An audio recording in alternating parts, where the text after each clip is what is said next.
recording. So we are recording, and here we are back at Lifecycle Insights Friday workshop. We're happy to have our friends from Crewhu here today. We're going to talk through what that integration looks like. So I'm going to switch tabs over here. We're going to jump into Lifecycle, and we're going to talk about what the Crewhu integration looks like before I kind of turn it over to Ryan, and we can talk through the larger Crewhu product and some of the things that they do that really separate them.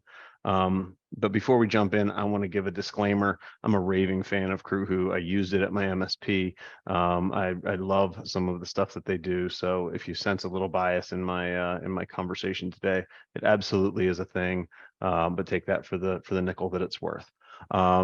So that being said, as we look at some of the reports that we've continued to add to Lifecycle Insights, if you go down the more report section down here now, you will see a Crewhu integration.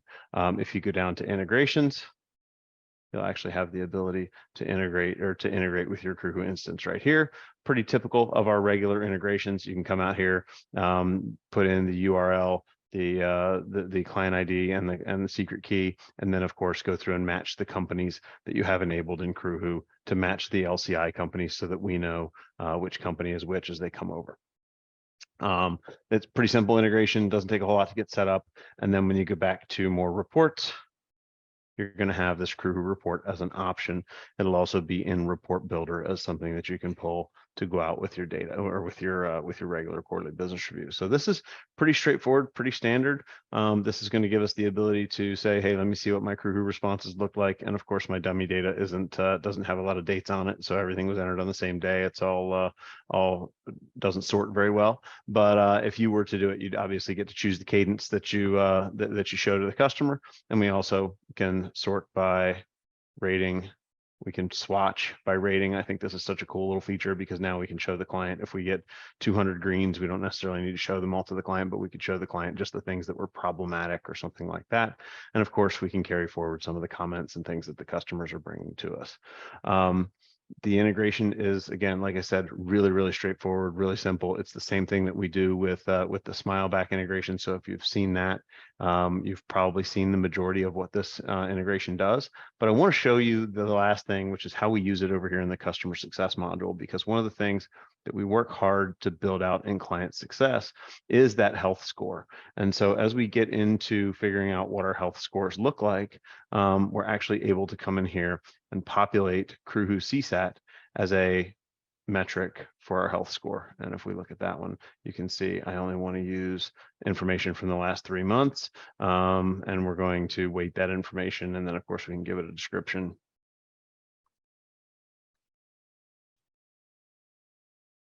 And this is actually going to weigh into my client health score now. So when I pull that data for the customer, we're actually going to be able to see how that weighs into the health score that we built out for the customer. Any questions about that? For those of you who are using client success, again, pretty straightforward. This integration is not rocket science, especially once we've seen it all on the Smileback side. Alex, we got to get your CSAT level up. It's a little low, buddy. You know, I'm a little hard to deal with, I hear. They're not very happy with you right now. It wouldn't be the first time. Wouldn't be. In fact, I'd be surprised if it was any better. So with that, I'm going to stop sharing. And what I would like is for you to kind of jump in and show our partners who don't use Crewhu a little bit of the Crewhu platform. You guys do some things that are different from our typical CSAT vendor who just sends out smiley faces and frowny faces. You guys get into NPS, you get into employee recognition, some things like that. And so I want you to talk through a little bit of that with us and just the value that a couple of those features bring. We don't want to do a really pushy sales demo, but we really would like to let folks see, you know, if I had to ask you in 5 or 10 minutes, what is it that sets Crewhu apart from all those other vendors? What would you say? And where would you go show me are the things that really differentiate you guys? Yeah, there's well, this is the Crewhu platform that you guys are seeing here. And you know, we have a saying here at Crewhu, which is, you know, you've tried CSAT, but now try Crewhu. And that's because of the other things that we do beyond just the CSAT. CSAT's just kind of the tip of the iceberg, and there's a whole iceberg under the surface there. And it all kind of ties together. In fact, you know, we've got so much data. The last 30 days, we've collected 200,000 surveys from all of our MSP partners all over the world. And one of the new things that we've started doing is kind of mining that data a little bit and applying some AI, to that data. And we found some really cool things. And this is new. We just added these benchmarking widgets to the homepage, and we've got some more coming out. So I would like to talk about this just briefly because it's kind of cool. And then I'll definitely go into a little more detail and kind of why, Crewhu is different than just your normal CSAT. But on those surveys that we get in, we're able to benchmark this data. And so we can tell our MSP partners really where they add up compared to other MSPs and compare the CSATs. And the lower third of MSPs are typically at 91.9, so 92% positive CSAT rating. The middle you'll see is roughly up to 96.3. The top third looks at 98.5, and then a badass. We've got some customers right now that are cranking 100% positive CSAT, which is just awesome. So we call those, of course, the badass MSPs, right? But what's cool about this is, one, you can measure yourself against other MSPs, and you can also run contests to try and get this score up higher. So we've almost gamified this within the Crewhu platform, which also gamifies things. But the cool part about that is, imagine being able to go to your clients and customers, and let's say you were in the upper third of the badass level of the benchmarking. You could tell them that you're delivering best in class service compared to other MSPs all over the world. And that's really cool to show them that. So we just added this badge engagement one, and this goes back to another point I wanted to make about some of that AI that we've applied to the data. We found that if you're just using CSAT, that's fine. You can have a positive CSAT rating, right? But the data showed that if you're using recognition along with the CSAT, you actually, those partners using both recognition and CSAT, they have a 5-point higher CSAT than the ones that are just using CSAT. So I thought that was really interesting. And I think that goes along with the old adage too, Alex, like, if you have super happy employees and they're performing at a high level, you're going to have super happy customers. They're directly related. Yeah, I love that. And I've said before, I said this on the webinar that Stephen and I did on Crewhu. The employee recognition piece is something that really stood out to me about Crewhu as cool and exciting. I had never seen it in any other space when I bought Crewhu and rolled it out at my MSP, but it was really, really, really well received. It's actually one of the things that stood out to me about ScalePad when we started onboarding with ScalePad, is that they have an employee recognition system in place where we can go give an attaboy to a coworker who's gone above and beyond. And I think it just is really valuable to be able to go to somebody and say, hey, thanks for exhibiting one of our core values today. Like, you killed it. Yeah, and that it's pretty powerful, right? I mean, it's easy to like write it down and say, oh, in the staff meeting on Friday, I got to remember to recognize, Luis for doing a great job today. And I write that down. Now, let's say that happened on Monday or Tuesday, and then you're going to wait till Friday to do that.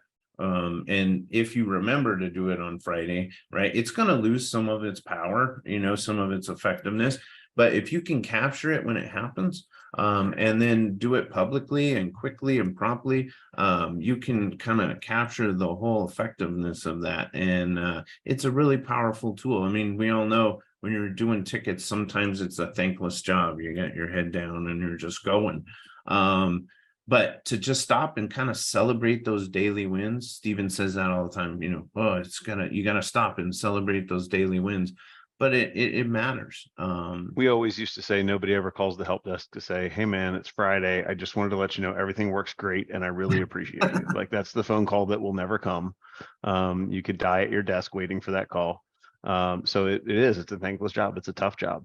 And with security being what it is today, it's not getting any easier. So this is one of those things that just stands out to me as something that our industry could use more of. And that's what really made me such a raving fan here. Brian, I see you've got a question. Question / comment. We used Crewhu for several years. Had a little bit of delay on the roadmap for some things we were hoping to see, so we ended up branching out some other places. I do want to say I love to see where you guys have come. Definitely needed in our industry. I guess a question would be just kind of food for thought. One of the things I've always struggled with on CSAT is you only get responses from the people that are happy. And typically the people that are not happy, you end up getting a passive aggressive response eventually, right? Where it's like, hey, I wish I would have known you were this unhappy 5 tickets ago. Why didn't you give us more interaction? And I almost, to the point where I've tried to rethink this model, where I would love to, the minute someone submits a ticket, can we get a temperature on just how their day is going in general, regardless of the IT issue they're having? Like, hey, how's your day going? Right? Just because if your day is going horribly, and this is one more horrible thing you're having to deal with, I'm going to treat you with white gloves on this ticket, right? So I wonder if we shouldn't gather some CSAT up front. That I don't see a lot of platforms necessarily supporting, where it's like, hey, as you submit this ticket, tell me how your day's going, right? So we can walk into this understanding how delicate of a situation it may be, right? And Luis threw in chat like customer and technician sentiment tracking, right? And we have some metrics that we allow you guys to put into the client success module that are, we joke and say it's your spidey senses, right? But when you're talking to a customer, sometimes you hear things they didn't say, and sometimes those are louder than the things that they do say. But to your point, I always used CSAT as the opportunity to go beg my customers for feedback, because we found we got overwhelmingly positive CSAT. And as I think most of our industry does, right? Nobody puts up with an MSP who gets the job right 50% of the time, right? On average, a CSAT in the MSP space is in the 90s all the time. So we got overwhelmingly positive feedback, but we would go sit down with our customers and say, hey, we did 112 tickets for you last quarter, and we got 10 little green smiley faces. That's, if I was doing a bad job, I would never know. And we'd use exactly that language. Like if we were doing a bad job, we would never know. We wouldn't get the feedback that we need. So please, encourage your team to give us a little bit of feedback. I know these surveys take an extra second, but it would be super helpful for us. And Ryan's queuing up some stuff, so I think he's got some talking points. I'll shut up and let him. If you don't mind, I had one more thing to add to that. Yeah. It's kind of on the back end, right? So that's the front end. Like, I'd love to know what we were going into initially a little bit better. How can we collect data on that? And then on the back end, what's interesting is we typically have in fact, you've got it right there. You've got a great, an okay, and a bad, right? And to me, it's like, if I get a great, okay, great, we knocked it out of the park. If I get a bad, I know we screwed something up. But to me, there shouldn't be an okay. The middle one should be a needs improvement, like good enough, but needs improvement, because there's always room for improvement.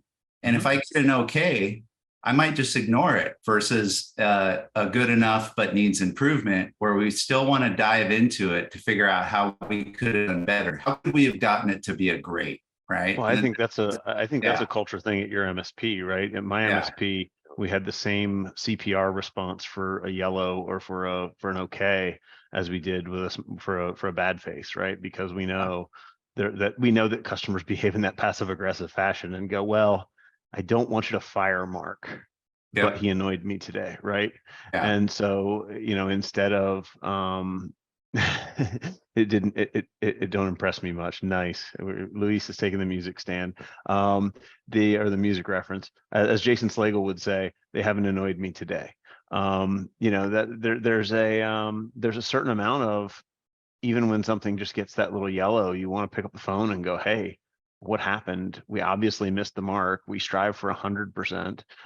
Let us know how we could improve. And that's your opportunity to go out and beg for that feedback. So I'd just say, and Ryan will tell me I'm right, or that I'm way wrong and stupid and he's got a better way. But my answer would be, like, anything but green is immediately escalated to ownership or to leadership and treated like an SOS. So for the end client, I'll do this one last thing before I steal too much time. What we realized is we labeled our great. We said awesome, loved it. And then our okay was it's okay, but needs improvement. And then our bad was literally horrible. Please contact me. Like those were the three things that we let them choose from, because we want to know, like we want two of them to tell us we need to do better, and only one of them to say, okay, we knocked it out of the park, right? Yeah. So Brian, you made a couple of really good points there. And like you said, these you can customize. They don't have to say great, okay, bad. Like, and I think you were kind of commenting on that at the end. You can change okay to needs improvement. You can absolutely call it that. And you can change bad to horrible, and great to awesome, loved it. Now, here's some best practices that we've seen across all of our 700 plus MSP customers, and it's about a number that we look at pretty closely called conversion rate, right? And conversion rates, how many tickets are closing, how many surveys are going up versus how many surveys are coming back in, and we watch that number. And what you'll find is that if you use super polarizing words, right, like love and then hate, and then when you use strong words like that, you tend to get less response rate, and that's because you fixed their printer, but did they love that you fixed their printer? I mean, it was probably fine, right? Now, so, and it's funny too, it tends to be like when you use the word love, guys don't like to click the love button. That's just psychology, I guess, but they're like averted to that. So that's just some tidbits, but again, we allow you to adjust that the way that you want. But you made some really great points. The other thing I wanted to point out is there's three ways that we're collecting that feedback, and that's why I wanted to pop this up.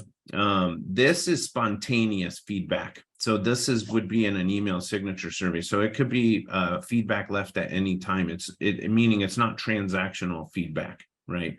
It could just be a company to company interaction. Now the CSAT one here on the left, that is a transactional feedback, right? So ticket open, ticket closed, how was your experience? And you're right, people don't always write stuff anymore. We do have these tags which are customizable, and they can click these, and then they can also type stuff. So you can understand when they had a bad experience. They might not type why it was bad, but they can click these buttons and that'll tell you why it's bad. And I think that's new since I had Crewhu. How long has that been a feature? Yeah, it's been there for a couple of years at least, like 2 Okay. years. Maybe we just never deployed it. Well, I guess I sold my MSP in 2020, so it's been longer than I think. And but the third one, this is what I like to call relational feedback. So what we tell our partners to do is use this to send out like way less frequent. It would go out once a quarter, and it would go out from a service delivery manager or the owner CEO, and it's going to the guys actually signing your contracts, right? The ones signing your contract. So they're not necessarily the same ones opening tickets every day. So you've got transactional positive CSAT, but this is telling you how your relationship is with them overall, right? And what you'll find is, yeah, you can close 5 tickets and you'll get good feedback, but maybe the owner or the guy signing contracts upset about something, and this can catch that sometimes. How do you feel about sending this out on a similar cadence, either before or after we're having these quarterly business reviews? Is there a value in sending it out after the fact to see how we landed? Is there a value in sending it before to see how bad we need to clean up when we get there? Like, what's the logic behind that, or is there any? Oh no, we have a lot of partners that use that NPS campaign to do it, but right before their QBR meetings. Absolutely. So they kind of know what they're about to walk into.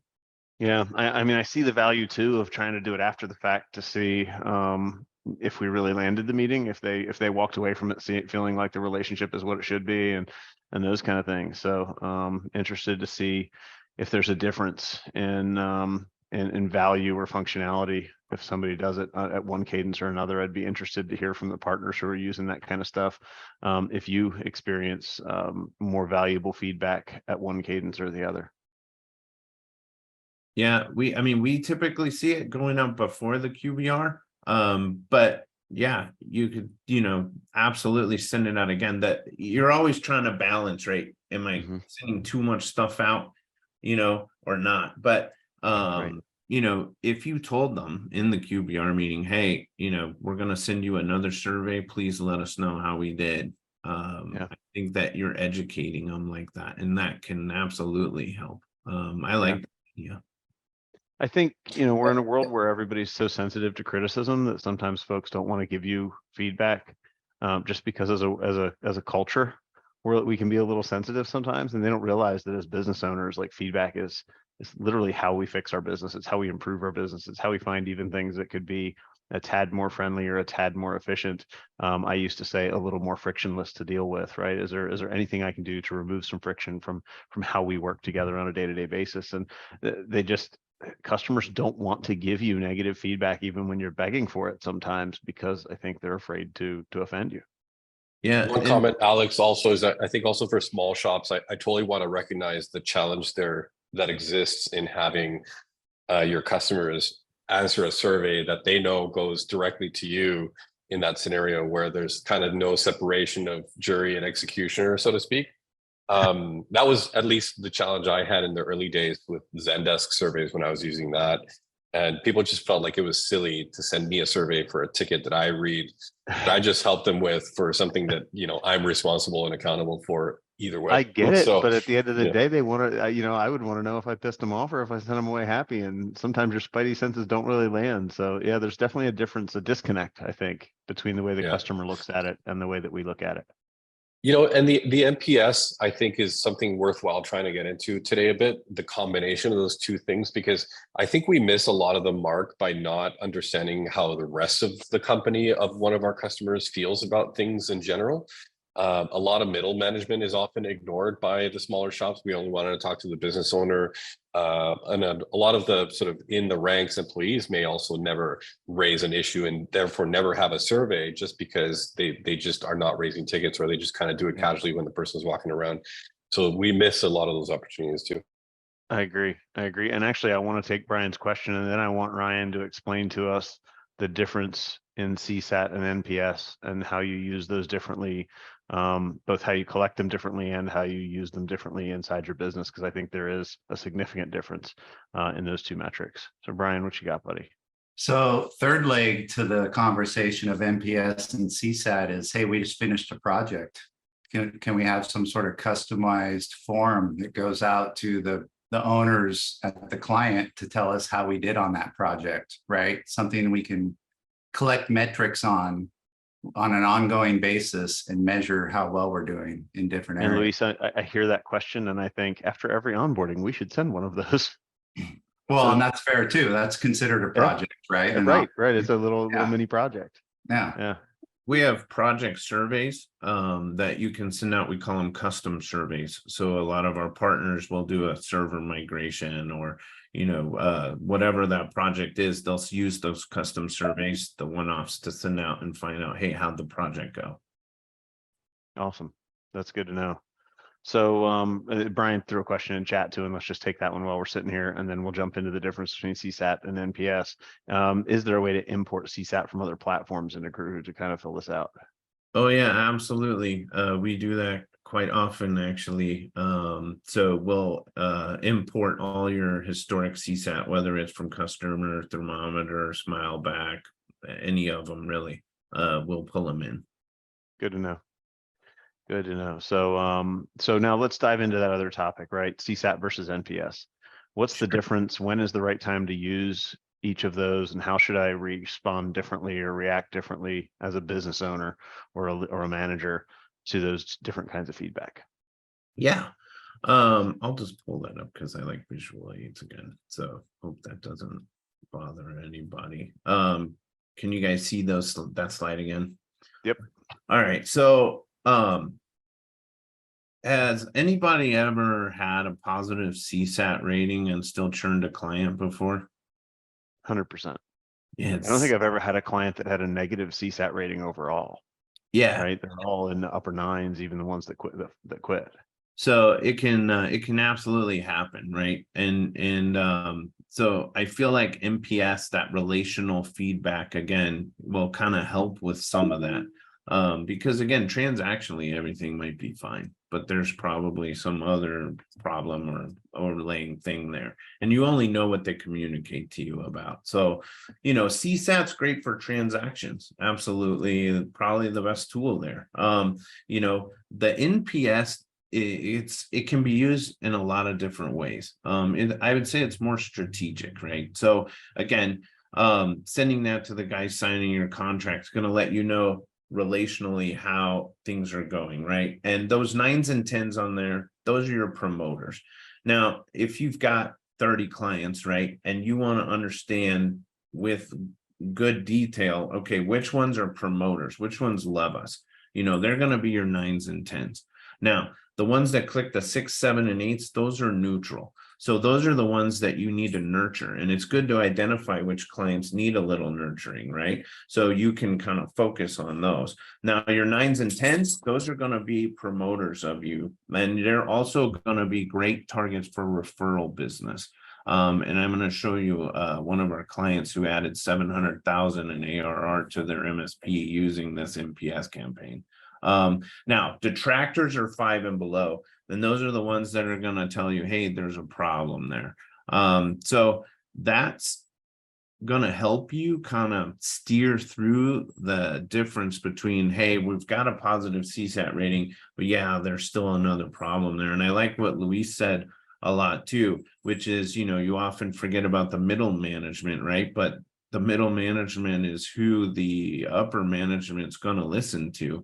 So it would absolutely make sense to send this to the decision makers, right? Those business owners, the guys signing the contracts, and then maybe the next quarter send that to the middle managers, right? And pulse them too.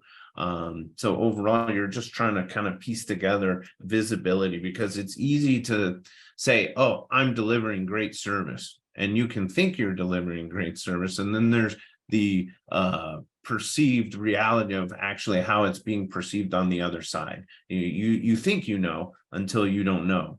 I think you can almost be lulled into believing you're delivering great service, right? You get all these green smiley faces and you don't get a lot of negative feedback, and you almost get lulled into believing everything's okay. Yeah. And one of the, and so there's two things, but I like to think that's kind of the big differences there between the NPS and the CSAT, and why they're both important. So you said 9s and 10s are your promoters. They're likely to give you referrals. Your 6, 7, and 8, we need to nurture them a little bit better, but you really don't feel like that client is immediately at risk. Did I understand that right? Yeah, you didn't say those words. So no, that's absolutely accurate. And the idea there being, right, you've identified which ones need to be nurtured. So the next one that goes out, you want to see their score rise. So if they gave you a 7 or a 6 in the next NPS next quarter, or whenever you send it out, you want to see those after you've tried to nurture them. So 5 and below, we think are on fire. We need to deal with right away. Yeah. And so you want to see them kind of eke up the scale, right? And then those that you nurture now are promoters, right? Is the idea. So how do we use that in our MSP? And I think this is probably just an open group discussion, but my immediate thought is 9s and 10s, your account managers need to be aware so that they can go out and ask for those referrals. 6, 7s, and 8s, your account managers need to almost be held accountable to and tracked month to month, quarter to quarter, whatever, to hold that improvement. And maybe that's a KPI that adds value to your account manager. And then your 5s and below, literally some sort of a executive level. How do we rescue this customer and get them back on track? Absolutely. I'd love to hear everybody's thoughts on that.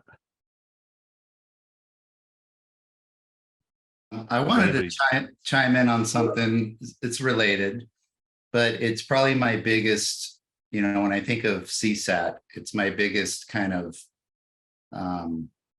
complaint about the fact that I feel like it could do more. And you've got situations where, and I brought it up before, sentiment plays a role. but we're not capturing sentiment. If we've got an employee that puts in 10 survey results in a given month, and 5 of those survey results were submitted on a day they were having a really bad day, but they gave a positive result, right? Getting a positive result when someone's having a bad day versus when someone's having a good day and they're just going to check the green box because they're having such a great day, that could add some weight to it, right? And then I wonder, when I almost compare it to like email security training. We roll it out to a client, but we're not getting results from everyone on the team. And how do we get more results? We can't require it, like email security training might be required, but how can we incentivize? Or maybe the person never submits a ticket, which is why they aren't in the ledger, right? But how can we send them a survey to just ask them, how do you feel like, I noticed you haven't submitted any tickets. How do you feel technology is working for you? How do you feel we could do better, right? Almost like, how do we get more feedback from our clients if the only time we're asking for feedback is when they ask for support? How do we? Ryan, are those custom surveys, the project surveys or whatever? Are they? Well, yeah, I'm thinking CSAT could be better than it is, right? So these are kind of roadmap ideas, I guess, for Crewhu, if you will. Like, how can we get better engagement to know how we're doing with clients? If you know what I mean. I wanted to show you guys this earlier, and I think it's pertinent now as well as part of the discussion, and that's how Neil Jern uses Crewhu in his company and his process. So one, he uses it when he's talking to new prospective clients, but the other thing that he does is in his QBR meetings, he educates his clients and shows them that these surveys actually directly affect his technicians and engineers. Right. So he'll pull up the Crewhu dashboard and he'll show it to his clients and say, look, not only do we care about performing at a high level of service for you, but literally we incentivize, recognize, reward our team based on your feedback every single time you open a ticket with us. And he shows them Crewhu and he shows them how his guys are recognized and rewarded and how they understand that this is super important. And by doing that, he gets a very high level response rate because they know that they're directly affecting those technicians. Do you think that skews the response, that folks, again, don't want to get an engineer fired or get an engineer get their pay docked or something like that? I think it shows that, if they're having a problem, that they're going to get the attention that it deserves. I don't think they position it that way, like, oh, hey, if this guy's not doing a good job, we're going to axe him. But it shows that, one, they're incentivized to perform at a very high level because it is directly looked at, and they have this up in their operations center, right? The big Crewhu CSAT, and they watch it. We actually had a customer tell me that they were reluctant to give feedback because they didn't want to get anybody in trouble. And I always found that interesting. Like, I carried that around with me for a long time.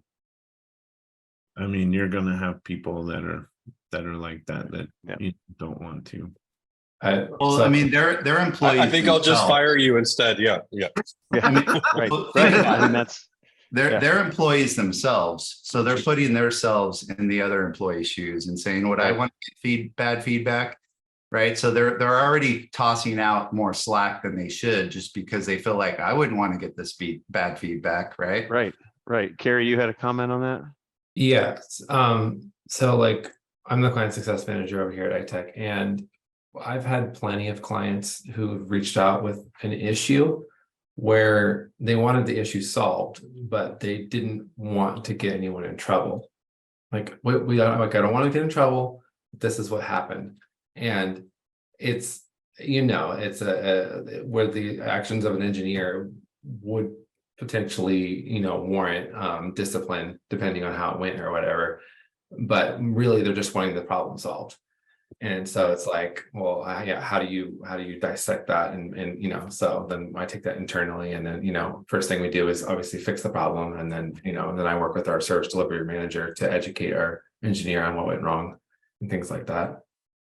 As far as valuable for me, from what I see, is the actual comments. Curious if you have any metrics on, does Crewhu is it possible to require feedback? I saw it was optional in there. Is it possible to make that required?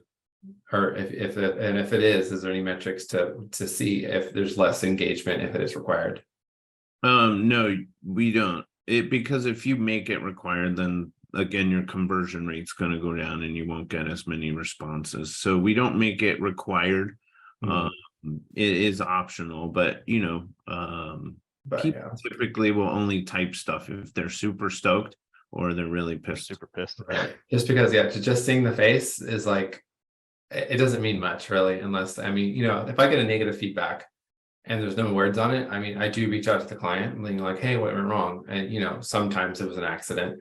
But sometimes there'll be a situation where like, oh, I didn't know how to get help and I thought that was the emergency button or whatever, and it's like awful or whatever. Yeah, and the pictures you can change from faces to like thumbs, right? Different things, but then those tags, that's kind of where that comes into play. Carrie, it's funny, people don't like to type anymore. No, I get Well, that. but I they wonder, like buttons. I wonder, Carrie, if the idea is, hey, if they're submitting whatever response that you want to make sure you're getting a comment on, if we can add a custom message that says, hey, we're going to reach out to you based on this response. Can you give us some notes on, how you feel about this ahead of time before we reach out to you and manually gather them? Right? It's like, hey, we're gonna ask for this info anyway, so please put it in the comments box. Right? I don't know, because it's all about eliminating duplicate efforts, right? If the person feels like comments is optional, but then someone is bugging them later to get comments. Me personally, I would have rather just put the comments in the first place and not get bugged later for them. Right. Right. It seemed like we're like, being too buggy. So you're almost setting the expectation that if you don't put comments in here, we will be reaching out to you to get comments. Right. Yeah, again, I think I want to recognize one more scenario, because I think it's funny, some of these edge cases that people will bring up, and some of them are true, and sometimes you can't do anything about it. And so there's two aspects. One, I fully recognize not every small shop MSP owner should be dealing with customer satisfaction issues. But first of all, because the place where a lot of technical MSP owners come from is not the best place of customer service understanding or dealing with issues or problems or feelings. And the second thing I wanted to say is just how difficult it is sometimes to not, back to this idea of the middle management and people. I've had business owners come to me and say, we're having so many issues, why aren't these being dealt with? I'm like, what issues? Let me show you like our ticket history here. There's been 0 issues logged or reported by anybody. And so I don't know what I don't know, but the customer will still feel we're responsible for unearthing some of these issues. And so I think it's just important to these customer services, I think, are a great idea to try and tap into the non-responders, the non-communicators, so they can tell you, be like, if you could fix one thing of your IT experience, what would it be? And just let them be, it's kind of a wish list type of thing. And you might get some feedback finally, right? Yeah. Well, the question we used to ask was if there was one way we could remove a little friction from our relationship, what would that be? Right. And you'd be amazed what we got back from that. It was, I'd really like to text message you as opposed to have to send an email, or, just all kinds of things that we never really thought about being friction. But customers had definitely interesting input. We had emotional outbursts. Yes. Put your emotional outburst here. Mark needs that very much so. All right. Anything else before we give Ryan the opportunity to drop some contact info in the chat box or whatever? Ryan, if somebody has questions, what's the best way for them to reach out? Yeah, they tell you what, you guys can always just email me directly. Awesome. Be happy to help, guys. Awesome. A risk profile per employee. I feel like that is so necessary. I mean, it almost sounds in jest, Brian, but this is something that I was doing in my manual QBRs, even, 15 years ago in a spreadsheet. I had a list of people. And if I had identified that I was having trouble with something specifically, I would bring this up during a QBR and just have the conversation like, hey, is there anything we should know about this person? And here's why, some of the interactions are a little awkward or difficult. And there's one architectural client that I had, for example, where there's one individual that was very difficult. Every time the person called in, the person was blowing up on the tech that was on the other side of the phone. And so we had to get to the point of calling them out to the manager or the owner of the business, because I didn't want it to be this kind of thing where they were creating a negative sentiment for us. And we were just kind of taking it and then finding that at some point the client would want to fire us because of all this negative, cancerous sentiment created by the one employee. And so I think we do have to be proactive in managing individuals that are either not giving feedback or giving negative feedback, for sure. Yeah, I definitely think that's a thing. And also, we used to try and flag the folks who were our not just our champions internally, right? But the folks who might be the hidden no, right? The person who's not in the room when you're making your sales pitch, or not in the room when you're giving your QBR, but the minute you walk out is going to go stir some trouble for you. And then every time you find those folks, like, we would flag them and make sure that we knew, hey, Bob in engineering really has the CEO's ear. And every time I pitch something technology wise, the CEO says, well, maybe let me think about it, and then goes and runs to Bob and has a conversation with him, right? We wanted to make sure we knew about those things so that we could bubble those to the top too, because even if it's not the guy who's upset with the way you handled a trouble ticket, maybe it's the guy who used to do your job before you got there, right? He was the guy that typed the fastest, so he was IT before there was IT. All of those are interesting ones. So yeah, Brian, identify key contacts, make sure we know who those are. Yeah, Bob's a jerk. I don't even know who that guy, and I think he spells his name backwards. But with that, guys, I think we've done a pretty successful conversation here around CSAT and NPS and employee feedback. All of those, I think, are super cool topics. I would love for some of you to actually play with NPS and figure out if there is more value to you as an organization using NPS before your QBR or after your QBR, and see how that goes for a couple of months, and just hear back from you guys. So maybe when we circle back to this topic again in a few months, we'll have some talking around that. But I just think that one gets really interesting, and I don't know that we know where the best place is to use it today, or maybe the answer is both. I don't know. One parting thought is, I've had situations where it doesn't matter what the topic is, it just matters who is saying it or who is putting the thing forth. This Bob example is the perfect example of that. But with surveys, I think sometimes we resorted to just having the business owner send them out to their staff and say, hey, I need everybody's feedback on our IT provider. And we were in cahoots with the business owner to do that. We just wanted the unfiltered feedback of, they didn't want to get ratted out by us to the business owner if they said something negative or, that kind of thing. So I think depending on the situation, it works both ways, and just being creative with how those things are sent out. We used to, in the back in the days, we just create a Zoho survey and have the business owner send it out. And it just looked like a generic survey that the owner was sending. And sometimes we got feedback we would have never gotten if we sent it out on our own. So yeah, that's awesome. That's awesome. Any great parting thoughts from you, Ryan, before we let everybody go? No, just thanks for having me, guys. It was a really cool discussion. We appreciate it very much. Thanks for coming and hanging out and not making it a sales pitchy afternoon. We always appreciate an interaction with a vendor that just lets us get down and have a real human conversation. Yeah, we all got to help each other, That's right. That's right. Well, we appreciate the partnership. Thanks for working with us through the integration, and we look forward to working with you guys. Thanks, guys. Everybody. Have a great rest of your week. Have a great weekend. Thanks, everyone. Weekend, yeah, that thing. Yeah. All righty. Yeah, great couple hours left. You can tell that CyberFox crew kept me out too late last night. See you guys. Yes.